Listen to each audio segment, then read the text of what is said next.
Hello, welcome to Content Editor online training for the College of Arts and Sciences Standard Sites. In this training video, you will learn the basics of adding images to pages of your website. We will discuss uploading new images and using those previously uploaded. First, be sure that you are logged into the site and in edit mode on the page where you want to add an image. Put your cursor at the location where the image is to appear. Next, select the Add Media button. This will pull up a dialog box that will allow you to select and upload a new image. Use the Choose File or Browse button to add an image from your computer. When you find the image you want, if it is not named correctly, go back and rename it before uploading, as you cannot rename a file after it is uploaded to the server. Once named correctly, choose it and select the Open button. This will return you to the dialog box. Now select Upload and then Next. Because you are adding a new image to the website, a different dialog will appear to help you add alternative and title text. Required fields are indicated by a red asterisk. The title text becomes the screen tooltip wherever this image is used on the website. This information is connected to the image file now. The tooltip is a guide used by web readers, so make it descriptive and informative, but not specific to any one page. For a review of the information that should be provided, see the alternative text video. Next is a checkbox for caption. When you check caption, the information in the title field will display as a caption across the bottom of the image, white text on a dark gray background. Alternative text is the required field that will make your image accessible. Think of it as replacement text. If you cannot see the image, the text is a replacement for the specific content of the image. Also, the alternative text needs to be succinct. It should be less than 100 characters and between 3 to 12 words long. If the image is to be used as a link, then the purpose of the image is more important than the image description. For example, alternative text for a help button that displays a question mark should be help, not question mark. Alternative text must also be unique within the first 3 words between images. For example, the alternative text for 2 different images of different flowers should not both be flowers. To make the text unique, either name the flowers, in this case daffodils or lilacs, or begin the text in a unique way by describing them as shown. Finally, since the screen reader denotes the image with the expression image of, do not begin the alternative or the title text with image of, photo of, picture of, etc. So be specific, succinct, and unique. The Display in Gallery checkbox adds the image to a site gallery, which will be discussed in a gallery video later in this series. Putting the image into the gallery will not affect your current page.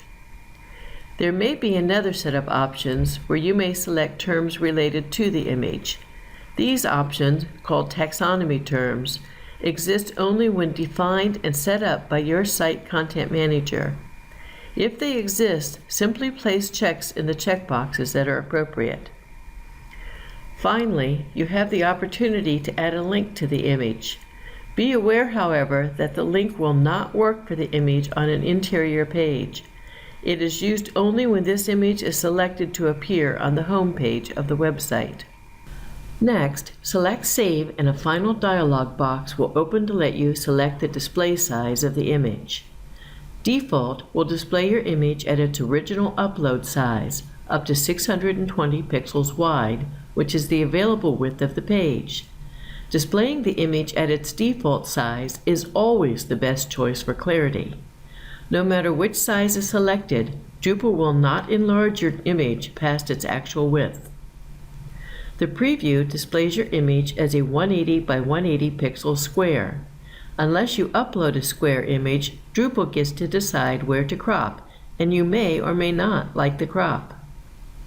When selecting full page width, the image is displayed with its width reduced to 620 pixels wide or up to its actual width if less than that. The height will then be adjusted accordingly.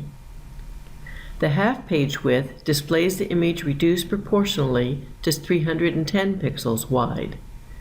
The quarter page width adds the image to the page reduced proportionally with the width 180 pixels wide. And the square adds the image to the page reduced and cropped to 140 pixels square. Again, Drupal decides where to crop. Do keep in mind that it is best to upload your image at the size that you want to display it, instead of letting Drupal decide where to crop the image. Once size is selected, hit the Submit button and the image will be added to your page. And that's how to add a new image to your site. You could also select an image already uploaded to your site. Again, start by putting your cursor where the image is to go, and then select the Add Media button. Once in the Add Media dialog, select the Library or My Files option.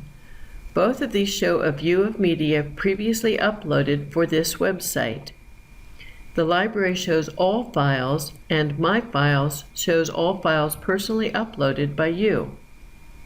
Your next step would be to locate the file you wish to use. As you can see, there may be a large number of files to select from. The most efficient method to use to locate a file is the search field. Notice that you do not need to type in an entire name, simply a few letters, and the search finds related images. This helps to explain why proper naming of files before uploading can be so very important.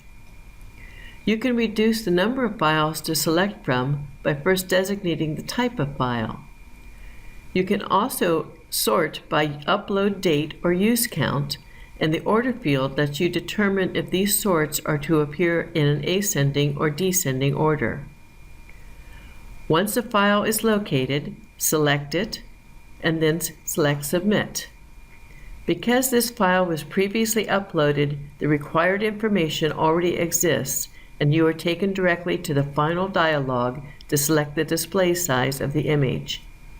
Once size is selected, hit the Submit button and the image is added to your page. If done editing, be sure to select the all-important Save button at the bottom of the page. In this video, we learned how to add an image to a page. Now please continue with the next video to learn how to align and how to wrap text around it.